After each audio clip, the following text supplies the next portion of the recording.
వేదికకి వచ్చిన పెద్దలకు,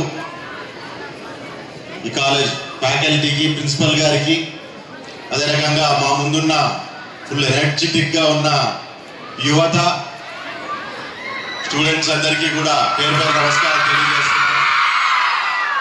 ఈరోజు మా చిన్నాన్న చమన్ సాబ్ గారి జన్మదిన సందర్భంగా ఒక అద్భుతమైన కార్యక్రమాన్ని ఉమరు ఈరోజు మన కాలేజీలో గతంలో నుంచి, అంటే మన కాలేజ్కి చమన్ సాబ్ గారికి ఇందాక ప్రిన్సిపల్ గారు చెప్తున్నారు, ఎప్పటి నుంచినో ఒక మంచి సంబంధం అనేది ఉంది. పిల్లల పట్ల, చదువుకునే పిల్లల పట్ల వారికి చాలా మక్కువ ఎక్కువ. ఎందుకంటే చదువు అన్న ఆ రోజున్న పరిస్థితుల్లో, కుటుంబ పరిస్థితులు కావచ్చు, ఆ రోజున్న ప్రాంత పరిస్థితులు కావచ్చు, ఎన్నో ఇబ్బందులు ఫేస్ చేసి ఆ రోజు చమన్ సాబ్ గారు కావచ్చు, అదే రకంగా పటాల రవీంద్ర కావచ్చు, ఇలా చాలా మంది వెనకబడిన ప్రాంతాల నుంచి వచ్చిన వాళ్ళు ఈరోజు మీరు కానీ మేము కానీ నోచుకున్న ఈ అదృష్టానికి వారు నోచుకోలేకపోయారు. ఆ రోజు అక్కడ ఉన్న కుటుంబ భారాల నుంచి, ఇవన్నిటి నుంచి చదువు అనేది ఆ రోజు వాళ్ళకి అబ్బలేదు. కాబట్టే కాలేజీలన్నా, చదువుకునే పిల్లలన్నా చూస్తే చాలా ముచ్చటగాను, చాలా ఇంట్రెస్ట్గా వాళ్ళు ఇంకా చదువుకోవడానికి ఏం చేయాలి అని ఆలోచన చేసుకునే పరిస్థితి. ఆ రోజు ఒక వ్యక్తి ఎవరైనా సరే, ఈరోజు పిల్లలు మీరు అర్థం చేసుకోవాల్సిన ఒక విషయం ఉంది. ఈరోజు ఈ స్టేజ్ మీద కూర్చున్న వాళ్ళు ఎంతో మంది హేమాహేమీలు, లైఫ్లో ఎంతో సాధించిన వాళ్ళు, ఎక్కడికి వెళ్ళినా 10 మందిలో చూసి ఓ పలానా వ్యక్తి పెద్ద మనిషి అని చెప్పి గుర్తుపట్టగలిగిన వాళ్ళు చాలా మంది స్టేజ్ మీద మనం చాలా మంది ఉన్నారు. వీరందరూ ఈరోజు మనకు టార్గెట్ ఉండాలా, ఈరోజు వాళ్ళలాగా మనం కూడా కావాలని, వాళ్ళలాగా మనం కూడా కావాలని టార్గెట్ ఏ రకంగా ఉండాలో అదే రకంగా లైఫ్లో వీళ్ళు పడిన సమస్యలు ఏ రకంగా ఉన్నాయంటే కూడా మనం ఆలోచన చేసుకోవాల్సిన అవసరం ఉంది. ఎంతో మంది లైఫ్ అనేది ఇట్స్ జర్నీ, దాంట్లో ఎన్నో డక్కా ముక్కీలు తినాల్సిన పరిస్థితి వస్తాయి. స్పీడ్గా వెళ్ళిపోతే రోడ్డు మీద స్పీడ్ బ్రేకర్ లేని రోడ్డు మీద లైఫ్ కాదు. అది అక్కడక్కడ స్పీడ్ బ్రేకర్లు వస్తూ ఉంటాయి, స్లో చేసుకోవాలి, దాటుకుని ముందుకు వెళ్ళాలి. అదే రకంగా మీ లైఫ్లో కూడా చిన్న చిన్న సమస్యలు అనేవి ఎదురవుతూ ఉంటాయి. అవన్నిటినీ కూడా మీరు ఎదుర్కోవాల్సిన అవసరం ఉంటుంది. ఈ ఇన్స్పిరేషనల్ ఫిగర్స్ నుంచి మీరు నేర్చుకోవాల్సిన, మీరు తెలుసుకోవాల్సిన పని కూడా అదే అనే విషయాన్ని మీరు అందరూ గుర్తుపెట్టుకోవాలి.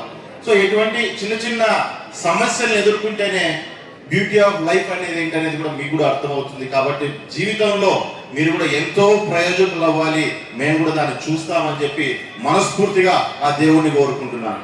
మరి అదే రకంగా ఈరోజు మనకు ముఖ్య అతిథిగా ఈరోజు పులు రవీంద్ర గారు వచ్చారు. అందులో ఈరోజు మా చిన్నాన్న జన్మదిన రోజు ఈరోజు వచ్చారు. యాక్చువల్లీ ఈరోజు మన ఇక్కడ మన కాలేజ్ అటెండ్ అవడంతో పాటు ఈరోజు రామగిరి గోల్డ్ మైన్స్ గురించి కూడా అన్న ఈరోజు విజిట్ చేస్తున్నారు. ఇది అనుకోకుండా జరిగిందో, అనుకోని జరిగిందో, మా చమన్ సాబ్ గారికి రామగిరిలో గోల్డ్ మైన్స్ రీఓపెన్ చేయించాలని ఒక తీరని కళ. ఎప్పుడో ఎన్నోసార్లు అంటాను, మా అమ్మకేమో పేరు ట్యాంక్ నువ్వు నేను తీసుకురామ్మా, గోల్డ్ మైన్స్ నేను తీసుకొస్తామని చెప్పి ఎన్నోసార్లు మేము కూర్చున్నప్పుడు మేము తమాషగా మాట్లాడుకునే పరిస్థితి. అంటే యాదృచ్ఛికంగా ఈరోజు అవకాశం వచ్చింది. ఈరోజు మీరు ఇక్కడ ఆయన జన్మదినానికి రావడం, అదే రకంగా రామగిరిలో గోల్డ్ మైన్స్ రీఓపెన్ చేయడానికి మీరు సైట్ విజిట్ పెట్టుకోవడం కూడా చాలా మా అదృష్టంగా నేను కూడా భావిస్తున్నాను విషయాన్ని మీకు అందరికీ నేను తెలియజేస్తున్నా. మరి అదే రకంగా పులు రవీంద్ర గారు ఈరోజు మీ కాలేజీకి, ఎందుకంటే ప్రిన్సిపల్ గారితో కూడా మంచి ఇది ఉంది, ఆయన కూడా గుంతకల్లో ఏ రకంగా హెల్ప్ చేశారు, ఏ రకంగా కాలేజ్ డెవలప్ చేశారనే విషయాన్ని కూడా మీ ప్రిన్సిపల్ గారు చెప్పడం జరిగింది. అటువంటి వ్యక్తి ఏ పని అనుకున్నా ఆలస్యం లేకోకుండా పనిని పూర్తి చేయాలి అనేది, మామూలుగా పనులు అనుకుంటాం చాలా మంది, కానీ సమయానికి ఆలస్యం లేక ఫినిష్ చేయడం చాలా కష్టమైన పని. ఓ పని చేయడం ఎంత సులువో సమయానికి చేయడం చాలా కష్టమైన పని. కానీ ఆయన ఇచ్చిన హామీ మీద నిలబడ్డారు కాబట్టి ఇంత గొప్ప నాయకుడిగా ఈ రాష్ట్రంలో ఆయన పేరు తెచ్చుకోగలిగారు అనే విషయాన్ని మనం అందరం కూడా గుర్తుపెట్టుకోవాల్సిన అవసరం ఉందని చెప్పి తెలియజేస్తున్నాం.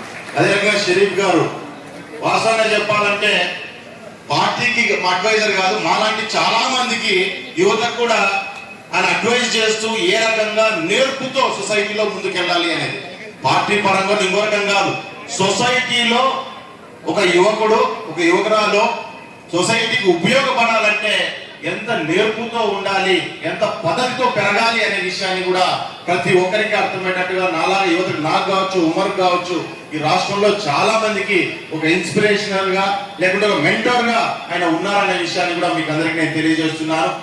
అదే రకంగా ఎంపీ అంబికా లక్ష్మీనారాయణ గారు అంబికా లక్ష్మీనారాయణ గారు కూడా మనం ఇక్కడి నుంచి ఆయన కొత్తగా ఈరోజు ఎంపీ అయినప్పుడు చాలా మంది తెలుసు. ఇక్కడ ఉన్న వాళ్ళు చాలా మంది పిల్లలకి మీకు తెలియదు ఏంటంటే వాల్మీకుల్ని ఎస్టీల్లో చేర్చాలని చెప్పి ఉద్యమం చేసి బయటికి వచ్చిన వ్యక్తి.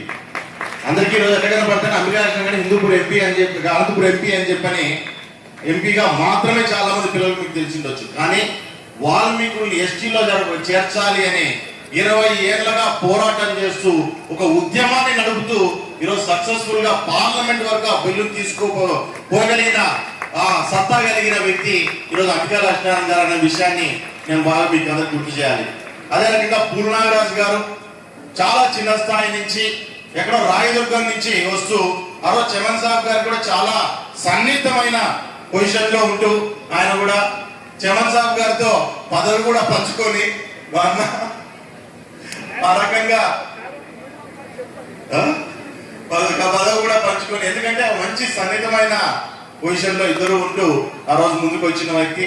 అదే రకంగా ఈరోజు చమన్ సాబ్ గారు చేసిన మంచి ఏదైతే ఉందో ఆ మంచిని ఈరోజు మా తమ్ముడు ఈరోజు ఉమర్ ఈ అన్ని కార్యక్రమాన్ని అద్భుతంగా ముందుకు తీసుకెళ్తున్నారు.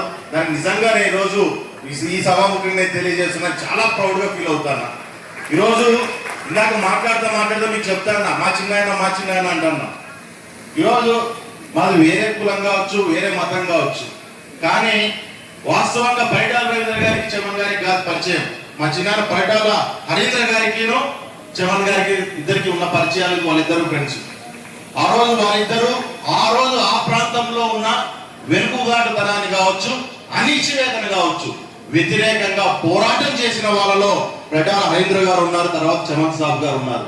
పరిటాల హరీంద్ర గారు చనిపోయిన తర్వాత తనకు తమ్ముడు లేని లోటుని నీతో పాటు నేను ఉంటానంటూ పరిటాల రవీంద్ర గారు ముందుకు నడవడంలో తనతో పాటు నడిచి ఈరోజు సాధించుకుని ఈరోజు కొత్తగా మేము చెప్పము, మేమేం గాంధీలు నెహ్రూలు లేకుంటే సుభాష్ చంద్రబోస్ అని చెప్పి నేను చెప్పను. కానీ ఆ రోజు ఆ ప్రాంతానికి ఉన్న అవసరానికి ఆ ప్రాంతానికి గాంధీలు అయ్యారు, నెహ్రూలు అయ్యారు, సుభాష్ చంద్రబోస్ లాగా పోరాటం చేశారనే విషయాన్ని దయచేసి మీరు అందరూ గుర్తుపెట్టుకోవాలి. ఈరోజు ఒక లీడర్ అనేది లేకుంటే ఒక వ్యక్తిని అనేది చూసామంటే వారు చేసిన పోరాటం నుంచి వారు ఏ స్థాయికి వచ్చారనే విషయాన్ని పిల్లలందరూ కూడా గుర్తుపెట్టుకోవాలి. మీకు అందరికీ తెలియజేస్తూ ఈ అవకాశాన్ని ఇచ్చినందుకు, మీ కార్యక్రమం ఈ కాలేజ్ కార్యక్రమం నన్ను భాగస్వామ్యం చేసుకున్నందుకు మా తమ్ముడికి కూడా ధన్యవాదాలు తెలియజేసుకుంటూ మీకు అందరికీ సెలవు తీసుకుంటున్నాను.